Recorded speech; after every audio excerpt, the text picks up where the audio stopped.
Salut à toi, bienvenue pour cette vidéo où nous allons explorer un sujet clé de la bourse puisqu'on va parler aujourd'hui du rachat d'actions. Donc l'objectif de cette émission, ça va être de comprendre qu'est-ce qu'un rachat d'actions, pourquoi les entreprises le font et évaluer est-ce que c'est bénéfique ou est-ce que ça peut être aussi négatif. Donc on va voir ça aujourd'hui dans cette vidéo. Donc déjà, pourquoi c'est important? Le rachat d'actions, c'est une pratique qui est de plus en plus courante et surtout aux États-Unis. Parmi les grandes entreprises, notamment les big cap, et vous le savez, moi dans mon portefeuille global, j'ai beaucoup de grosses capitalisations. En tant qu'investisseur et de trader, il est essentiel de comprendre son impact sur les évaluations des cours de bourse de la société, les évaluations et la santé financière de l'entreprise. On va essayer de comprendre qu'est-ce que c'est un rachat d'actions. Donc c'est ce qu'on appelle également le buyback en anglais. C'est une opération pour laquelle une entreprise en fait va racheter ses propres actions sur le marché. Donc en gros, vous avez un nombre d'actions, par exemple, je ne sais pas, je dis n'importe quoi pour l'exemple, vous avez 1000 actions disponibles qui peuvent s'échanger sur les marchés boursiers, il y aura des acheteurs, des vendeurs pour 1000 actions. Eh bien, une entreprise peut racheter une partie de ses actions, admettons qu'elle veut racheter 50 actions, allez, on va dire 100 actions, eh bien il restera 900 actions encore sur le marché pour les autres actionnaires, pour les gens qui veulent acheter ou revendre les actions. De facto, du coup, qu'est-ce que ça induit? Si l'entreprise rachète ses actions, ça veut dire qu'il y a moins d'actions en circulation. En gros, il y a moins d'offres pour d'autres actionnaires. L'objectif principal de ça, c'est de réduire en fait le flottant, donc le nombre d'actions en circulation, pour augmenter la valeur des actions qui restent sur le marché. Forcément, s'il y a moins d'offres et qu'il y a plus de demandes, eh bien ça a tendance à valoriser la valeur des actions et à faire monter le cours de bourse. Donc ça peut soutenir l'évolution du cours de bourse à la hausse. Donc en théorie, ça profite aux actionnaires en général et ça permet d'élever en plus des métriques, des indicateurs économiques comme notamment le BPA, ce qu'on appelle le bénéfice par action, puisqu'il y a moins d'actions. Donc à bénéfice identique, on va avoir un bénéfice par action qui va être supérieur. La différence avec les dividendes, parce que généralement c'est ce qui s'oppose un petit peu aux États-Unis, une entreprise a le choix de verser l'excédent de sa trésorerie en dividendes ou alors de faire justement le rachat d'actions. Donc contrairement aux dividendes qui sont un retour direct d'argent aux actionnaires, c'est-à-dire que ça revient dans la poche directement de l'actionnaire, le rachat d'actions, lui, il va avoir un objectif plutôt de créer de la valeur via une hausse potentielle du cours, en gros la valorisation des actifs. Alors on peut se poser la question, pourquoi est-ce qu'une entreprise, tu te demandes peut-être pourquoi elle rachète ses actions. Du coup, c'est une façon, comme je viens de le dire, d'optimiser les indicateurs financiers.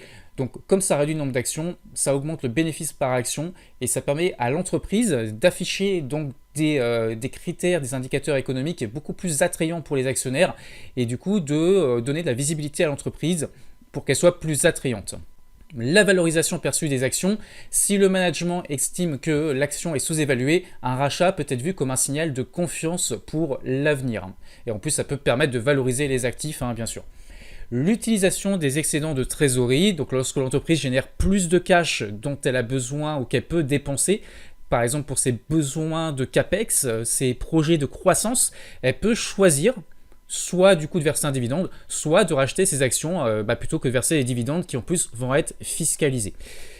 Protection contre les OPA hostiles, donc en réduisant le nombre d'actions en circulation, l'entreprise va se protéger et va compliquer la tâche pour si des personnes extérieures voudraient prendre le contrôle de l'entreprise en achetant beaucoup d'actions par exemple et en étant actionnaire majoritaire. Je fais un petit aparté pour présenter Apple. On peut voir que sur un an, Apple a fait 31% de performance, soit l'équivalent du Nasdaq 100 et supérieur au SP500. Et surtout sur 5 ans, on est à plus 276%. C'est presque le double du Nasdaq 100 sur la même période. Et SP500, c'est que 90%. On peut aller voir ensuite que Apple verse également des dividendes depuis 2012 qui sont aussi en augmentation, avec une croissance d'environ 6% par an du dividende. Donc, autre preuve que Apple ne manque pas de cash, c'est que les dividendes ont toujours été versés également depuis plus de 12 ans. Ensuite, le nombre d'actions en circulation, donc c'est ça qui va nous indiquer justement qu'il y a un rachat d'actions et on voit que depuis 2014, Apple, en même temps qu'elle verse des dividendes, a fait le choix de racheter ses actions et on voit que le nombre d'actions en circulation a chuté drastiquement jusqu'en 2024 et de manière très importante. Donc Apple est vraiment connu et reconnu pour sa politique de rachat d'actions. Pour montrer également que ça ne met absolument pas en péril ses finances, on peut voir que le chiffre d'affaires est globalement stable et surtout il est croissant au fur et à mesure des années depuis plus de 10 ans. On a du cash flow par action qui est en augmentation, même si du coup il y a un peu moins d'actions à chaque fois, donc ça peut être justement à perturber par le fait du rachat d'actions. Mais surtout le bénéfice par action, vous voyez ici également, on l'a vu, est en augmentation. Au niveau des marges, Apple fait des marges importantes puisque là on est aux alentours de 30% sur les dernières années. En termes de marge nette, on est aux alentours de 24% et c'est vraiment stable depuis plusieurs années. Et un retour sur capitaux propres de plus de 164%. Autant vous dire que c'est une action qui est extrêmement rentable et avec une santé financière très très saine.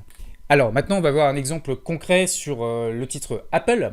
Donc vous connaissez tous cette société, je pense. C'est l'un des plus grands racheteurs d'actions au monde. Entre 2012 et 2022, Apple a consacré près de 500 milliards de dollars à son programme de rachat. Donc c'est colossal.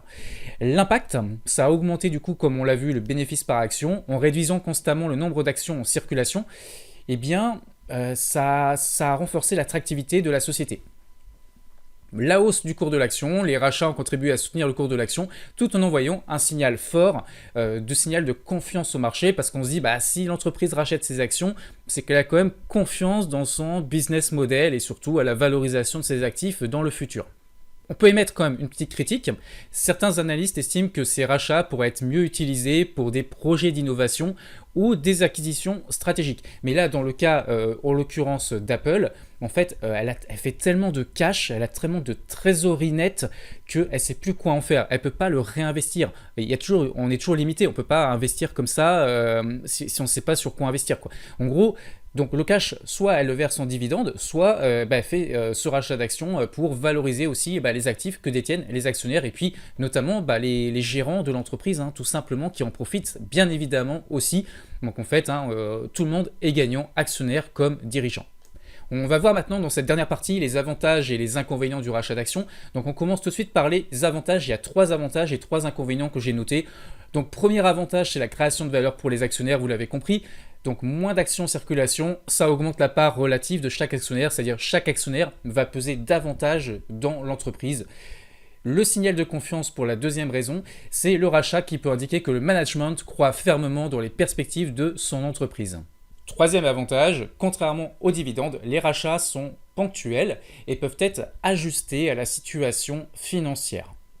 Donc ça veut dire que quand on verse des dividendes, en général, l'entreprise, elle ne va pas pouvoir réajuster en fonction de ce qui se passe, c'est-à-dire baisser le dividende. En fait, elle peut le faire, mais lorsque tu baisses ton dividende, c'est un mauvais signal envoyé aux actionnaires et aux investisseurs, parce qu'on se dit, si elle baisse son dividende, c'est qu'elle fait moins de chiffre d'affaires, c'est qu'elle a plus de doutes sur sa future croissance, donc méfiance, mais ça peut être un signal d'alerte. On va voir les 3 inconvénients majeurs maintenant du rachat d'actions, c'est une mauvaise allocation du capital, c'est-à-dire que si l'action elle est surévaluée, eh bien, les rachats peuvent détruire de la valeur plutôt que d'en créer. En gros, c'est ton entreprise rachète ses propres actions beaucoup trop chères. Donc ça veut dire qu'il y a un risque derrière que l'action chute beaucoup et donc que tu perdes beaucoup d'argent. La réduction des liquidités, les rachats peuvent épuiser du coup la trésorerie parce que pour faire un rachat d'actions, l'entreprise va puiser donc sur sa trésorerie. Donc forcément, tu enlèves du cash et ce qui va limiter sa capacité pour réagir à des imprévus. Encore une fois, dans le cas d'Apple, par exemple, ce n'est pas le cas, puisqu'elle a tellement d'argent, elle a de quoi faire. La manipulation potentielle, certains dirigeants peuvent utiliser les rachats pour améliorer la santé économique de leurs indicateurs. On a vu le bénéfice net par action de manière artificielle. C'est-à-dire qu'en fait, le BPA, du coup, il n'augmente pas parce que l'entreprise a fait une croissance colossale de son chiffre d'affaires. Il augmente parce que l'entreprise a racheté ses actions et du coup a fait baisser les actifs, le nombre d'actions en circulation. Donc forcément, le bénéfice par action disponible augmente de manière artificielle. Donc ça, c'est quelque chose qu'il faut contrôler. Là, encore une fois, dans Apple, le bénéfice naturellement augmente tout court. Donc c'est une boîte qui fait du chiffre d'affaires en augmentation. Mais et du coup, le rachat, c'est juste la cerise sur le gâteau, ça va amplifier ce phénomène. Mais ce n'est pas le rachat d'actions qui fait que la société a une bonne santé financière, c'est la société a une bonne santé financière et en plus, elle rajoute du rachat d'actions et ça permet de booster un petit peu la valorisation et de soutenir les cours de bourse pour les actionnaires. Donc ça, c'est absolument formidable pour Apple.